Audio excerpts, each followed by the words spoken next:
Friends, आज की इस वीडियो में हम लोग पढ़ने जा रहे हैं कक्षा 10वीं मैथमेटिक्स का काफ़ी ही इम्पोर्टेंट क्वेश्चन जिसका नाम है थेस प्रमेय। जैसा कि आप सभी को मालूम होगा कि मैट्रिक एग्जाम पेपर में पूरे 5 नंबर के एक सवाल पूछ लिए जाते हैं, जिसमें इस प्रकार से सवाल रहते हैं कि आधारभूत अनुपातिक प्रमेय लिखिए तथा सत्यापित कीजिए। या इस प्रकार से भी सवाल पूछे जा सकते हैं कि थेस प्रमेय क्या होता है या थेस प्रमेय को लिखें तथा सत्यापित कीजिए।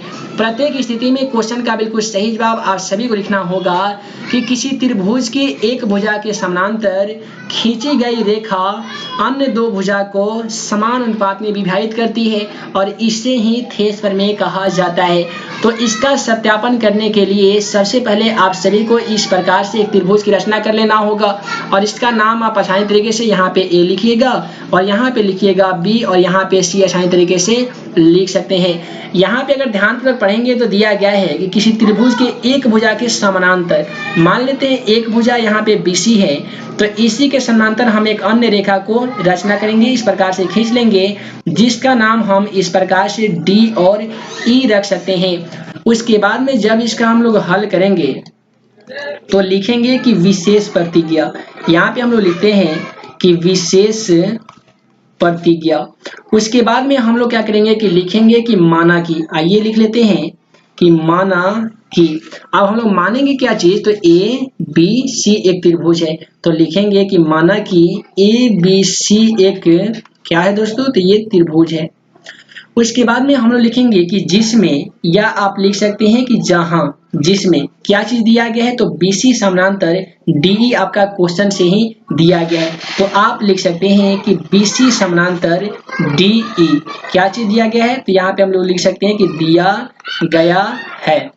उसके बाद में हम लोग लिखेंगे तो सिद्ध करना है, तो सिद्ध करना है। अब सिद्ध हमें क्या करना है, तो अगर एक रेखा एक भुजा के समांतर अगर हम लोग खींच देते हैं तो ये अन्य दो भुजा को समान अनुपात में विभाजित करती है यानी बांट देती है। तो हम लोग सिद्ध करेंगे AD बटे DB। आइए यहाँ पे लिख लेते हैं AD बटे DB और बराबर में सिद्ध करना होगा AE बटे EC। यही हमको सिद्ध करके ला देना होगा और आपका क्वेश्चन का सॉल्यूशन आसानी तरीके से हो जाएगा। तो उसके लिए आपको सबसे पहले रचना करना होगा।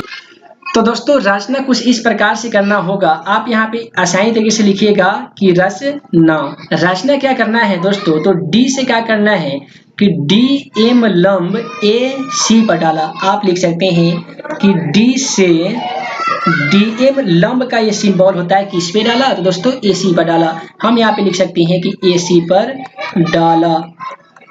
उसके बाद में पुनः क्या करेंगे कि E से EN लंब, इसका नाम हम लोग N रखेंगे, तो लिखेंगे कि पुनः E से EN लंब, यहाँ पे लिखेंगे EN लंब। आइए यहाँ पे लिख लेते हैं EN लंब किस पे डाला दोस्तों, तो AB पर डाला। यहाँ पे लिखेंगे AB पर डाला। उसके बाद में हम लोग क्या करेंगे कि पुनः, अब पुनः में हम लोग करने क्या जा रहे हैं, पुनः यानी फिर से B को हम लोग B को E से मिला देंगे और C को मिला देंगे D से। तो आप यहाँ पे लिखेंगे कि पुनः B को C से तथा C को D से मिलाया, B को E से हम लोग मिलाए हैं, तो हम लोग लिखेंगे B को E से तथा C को D से मिलाया। ठीक है। उसके बाद में हम लोग क्या करते हैं, लिखते हैं उपपत्ति। यहाँ पे आपको लिखना होगा उपपत्ति। बहुत ही आसान तरीके से हम आप सभी को बता रहे हैं।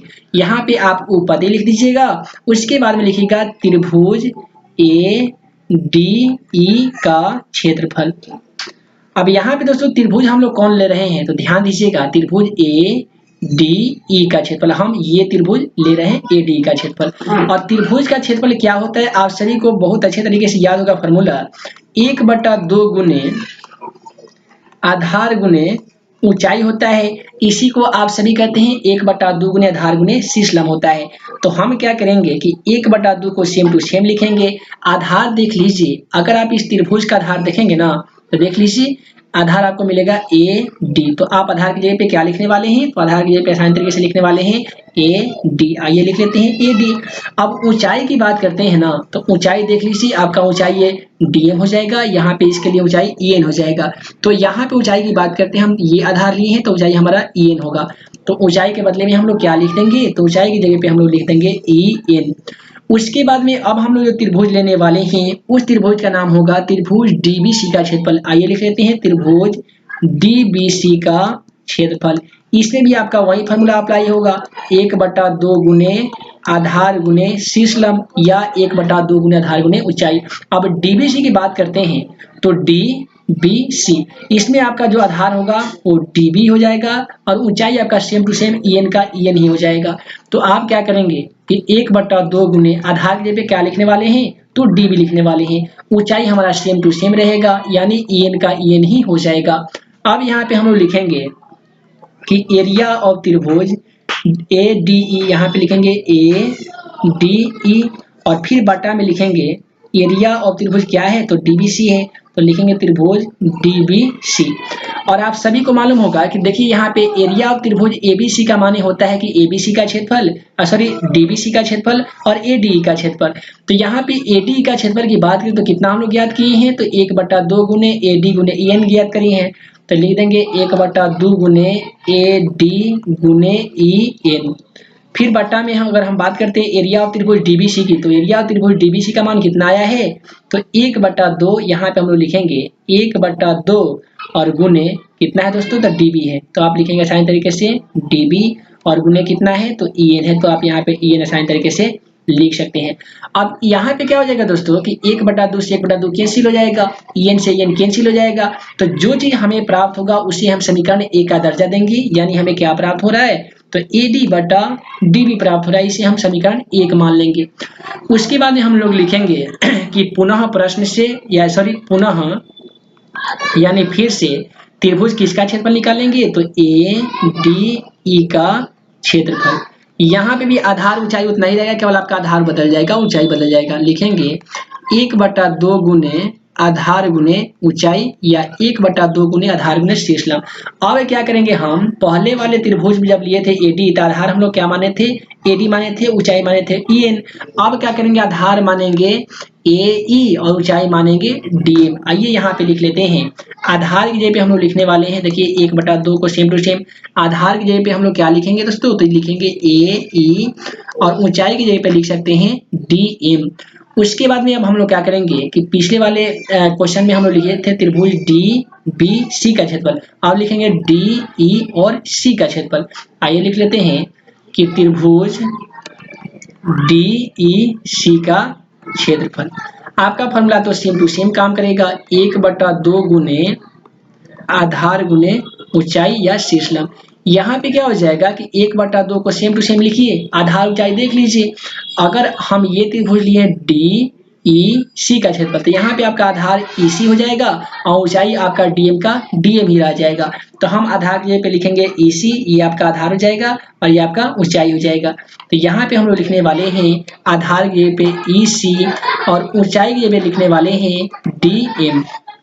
अब हम क्या करेंगे, इसीलिए कि एरिया ऑफ त्रिभुज ADE और बटा में लिख देंगे एरिया ऑफ त्रिभुज कितना है, तो DEC है, तो लिखेंगे DEC, एरिया ऑफ त्रिभुज DEC। इसका हिंदी अर्थ होगा कि त्रिभुज AD का क्षेत्रफल बटा त्रिभुज DEC का क्षेत्रफल। अब AD का क्षेत्रफल की बात करते हैं तो कितना है दोस्तों, तो 1/2 गुने AE है, तो आप यहाँ पे AE लिखेंगे और गुने है DM, तो सेम टू सेम लिख सकते हैं। उसके बाद में DEC की बात करते हैं तो 1/2 को सेम टू सेम लिखिएगा, उसके बाद में EC को भी सेम टू सेम लिखिएगा और यहाँ पे DM है तो इसे भी आप DM को सेम टू सेम उतार सकते हैं। अब यहाँ पे क्या होगा कि 1/2 से 1/2 कट जाएगा, DM से DM कट जाएगा। जो चीज आपको प्राप्त होगा उसे सेम टू सेम उतार दीजिएगा, तो यहाँ पे प्राप्त होगा AE और बट्टा में हो जाएगा EC, जो कि आपका समीकरण 2 बन जाएगा। अब यहाँ पे एक चीज हम लोग बात करते हैं कि त्रिभुज DBC और DEC का क्षेत्रफल की बात करते हैं। यहाँ पे हम लोग लिखेंगे कि चूंकि त्रिभुज DBC, यहाँ पे हम लोग लिखेंगे त्रिभुज DBC, हम फिगर में भी आपको बताएंगे, DBC तथा DEC की बात करते हैं तो DEC एक ही समानांतर रेखा किसके बीच स्थित है? तो DE तथा BC के बीच स्थित है। BC के बीच स्थित है। उसके बाद में आप सभी को भी मालूम होगा कि जब एक ही भुजा, कोई ऐसा त्रिभुज हो जो एक ही समानांतर रेखा के बीच में स्थित हो, तो वैसी स्थिति में त्रिभुजों का क्षेत्रफल क्या होता है? तो आपस में बराबर होता है। तो आप यहाँ पे लिख सकते हैं कि इसीलिए त्रिभुज DBC, यहाँ पे लिखिएगा त्रिभुज DBC बराबर हो जाएगा, यहाँ पे हम बराबर का सिंबल देंगे, बराबर त्रिभुज DEC के। यानी हम आसान भाषा में कह सकते हैं कि समीकरण 1 और 2 से। अब समीकरण 1 आइए हम लोग देख लेते हैं। समीकरण 1 जो हमारा आया था वो यहाँ पे आपको दिखाई दे रहा होगा कि AD/DB आया था। तो हम समीकरण 1 की जगह पे लिखने वाले हैं कि AD/DB।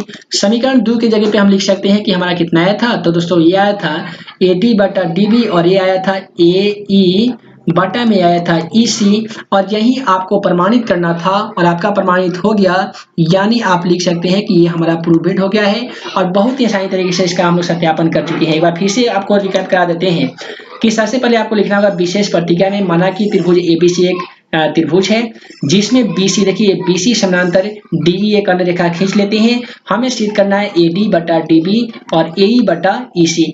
उसके बाद में इसमें हम लोग रचना करते हैं। D से DM लंब AC पर डाला, E से EN लंब AB पर डाला, उसके बाद में B को E से मिलाया, C को D से मिलाया। अब त्रिभुज हम लोग लेते हैं ADE का क्षेत्रफल। अब करते हैं 1/2 गुने, आधार के मान की बात करें तो यहाँ पे AD हो जाता है, ऊंचाई की मान की बात करें तो DN हो जाता है।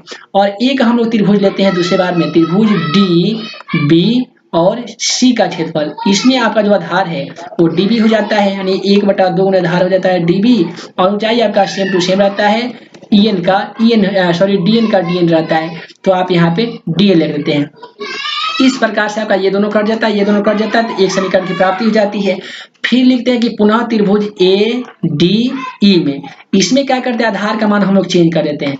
ये जो आपका आधार का मान है हम लोग क्या करते हैं, चेंज कर देते हैं। पहले आधार हम लोग माने थे AD, अब मान लेते हैं AE। उसके बाद में ऊंचाई में भी हम लोग थोड़ा सा परिवर्तन करते हैं, ऊंचाई का भी मान बदल देते हैं, और इस प्रकार से दोनों त्रिभुज का क्षेत्रफल ले आके बराबर कर देते हैं। बराबर करने के बाद आपको समीकरण 1 और समीकरण 2 की प्राप्ति होती है, और दोनों को इक्वल करने के बाद हमारा थेस प्रमेय का जो सत्यापन है वो खत्म हो जाता है। तो इस प्रकार से थेस प्रमेय का सत्यापन हम लोग कैसे करते हैं आसानी तरीके से आज की इस वीडियो लेक्चर में आप सभी समझ ही चुके होंगे। उम्मीद है आज का यह वीडियो आप सभी को पसंद आया हो तो वीडियो को लाइक करें, अपने दोस्तों के साथ शेयर करें। ऐसे ही नया वीडियो पाने के लिए आप हमारे YouTube चैनल को सब्सक्राइब करना बिल्कुल ना भूलिएगा। तो हे दोस्तों, मैं मुकीम अंसारी जल्द मिलूंगा अगले वीडियो में नए भी क्वेश्चन के साथ। तब तक के लिए वीडियो देखने के लिए बहुत बहुत धन्यवाद।